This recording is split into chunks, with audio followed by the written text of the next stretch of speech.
cette démangeaison de parler là, il faut savoir fermer sa bouche. Il faut savoir fermer sa bouche. Ce n'est pas parce que tu as appris une affaire que tu dois colporter ça, même si c'est vrai.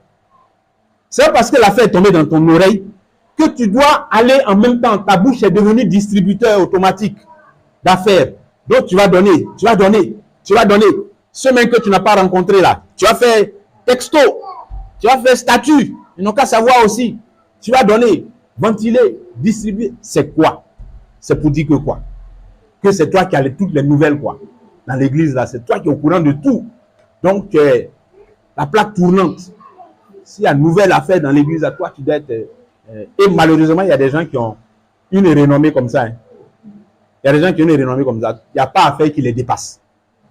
Si une affaire existe dans l'église en train de tourner là, c'est que lui, il est au courant, bien elle est au courant de ça. Au moment où toi, tu entends la blaise, avec 2 semaines, elle est au courant. Elle garde ça, le bon moment. Ou bien elle est en train de ventiler ça dans son cercle restreint. Hein? Et puis quand on donne, on dit, il ne faut pas dire à quelqu'un. Lui à qui on a donné, là, lui aussi va donner. Et puis il dit, il ne faut pas dire à quelqu'un. Il ne faut pas dire à quelqu'un, il ne faut pas dire à quelqu'un. Tout le monde est au courant, mais personne ne doit dire à personne. C'est pas bon, bien aimé. Apprenons à attraper notre bouche. Amen. Apprenons à garder à faire. Ce n'est pas bon. C'est-à-dire, quand tu vois que ça te fait comme ça, là, il faut pleurer devant le Seigneur. Hein. Parce que quand tu es comme ça veut dire que toi, tu ne peux pas garder secret. Hein. Tu ne peux pas garder secret. Tu es comme panier, on verse l'eau dedans. On pense qu'on a mis ça quelque part alors qu'on a versé ça à terre.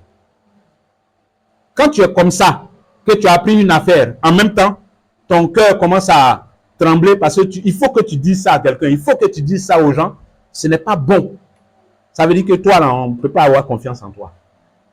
Il faut chercher à guérir de ça. C'est une maladie spirituelle. Il faut chercher à guérir de ça.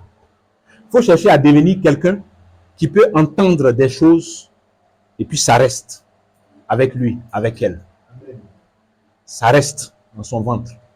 Il peut entendre des choses et puis ça reste. Il faut chercher à devenir comme ça. Ça, c'est une qualité. C'est une qualité.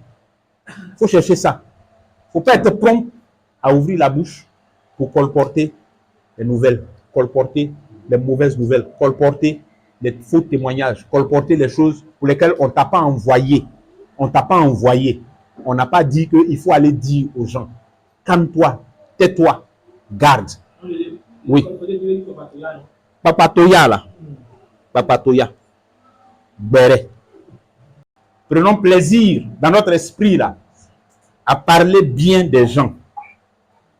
Ça ne veut pas dire que si quelqu'un a mal fait, il ne faut pas le reprendre. Il faut reprendre celui qui a mal fait, comme les Écritures le prévoient. Mais apprenons à nous habituer à parler bien des gens, à dire du bien des frères, à rendre témoignage de ce qu'ils font qui est bien là. Aussi, la façon dont on se passionne pour dénoncer le mal qu'ils font et tout ça, quand ils font bien là, on a qu'à être passionné aussi pour parler de ça en bien aussi, en bien. Amen. Amen. Et puis pour terminer, à faire des murmures, les murmures là, murmures. Si tu as quelque chose à dire à ton frère, tu as quelque chose à dire à quelqu'un dans l'assemblée là, faut pas t'asseoir chez toi ou bien vous allez vous retrouver quelque part là-bas à deux et puis faire des trucs et puis rester dans les murmures, ou bien tu es seul, tu es dans ton coin là-bas en train de murmurer, même si ce que tu reproches à la sœur ou bien au frère, c'est fondé là. Tu n'as pas besoin d'aller murmurer, rester dans les murmures, raser les murs, viens au contact, parle avec ton frère, parle avec ta sœur. Il n'a pas de cornes, il n'a pas de croc. Parle-lui. Il faut le confronter sur ce que tu as à lui reprocher là. Vous allez discuter. Peut-être c'est toi-même qui n'as pas encore compris. Pourquoi il est dans cette posture là. Tu n'as pas compris. Ce que toi tu crois avoir entendu là, ce n'est même pas ce qu'il a dit. Et quand tu vas aller le confronter, il va te donner maintenant la vraie version et il va t'expliquer pourquoi il avait dit ça. Et puis tu vas comprendre. Si c'est quelque chose de mal, bon, avec humilité, le frère aussi va s'humilier et puis va te demander pardon.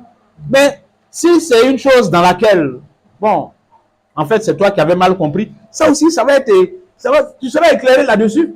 Et puis tu seras libéré. Lui aussi, il est libéré. Mais si tu gardes, et puis tu murmures, tu gardes, et puis tu es en train de murmurer, et tu vas prendre son nom pour aller chez la sœur là-bas, tu vas prendre le nom de l'autre pour aller chez le frère, tu vas prendre pour aller ici. C'est quel travail? Ça ne sert à rien. Ça produit quoi? Ça produit rien du tout. Selon l'Esprit de Dieu, ça produit rien. Je disais tout à l'heure, les Écritures disent que dehors les lâches. Il faut avoir le courage d'affronter le frère. Si tu as des choses à lui reprocher, il faut avoir le courage de l'affronter. Là, quand on dit affronter, là, ça ne veut pas dire venir l'insulter, venir lui dire des choses déplacées. Non, c'est tenir compte de tout ce qu'on a dit là. La façon de parler, la façon de régler les différends, la façon de communiquer entre nous. Il faut que ça soit propre, que ça soit bien, que ça soit bon. Il faut que nos bouches là, ça soit des outils dédiés à dire de bonnes paroles, des paroles de grâce, de bénédiction de la part du Seigneur pour les frères et pour les sœurs. Amen. Amen. Que Dieu vous bénisse.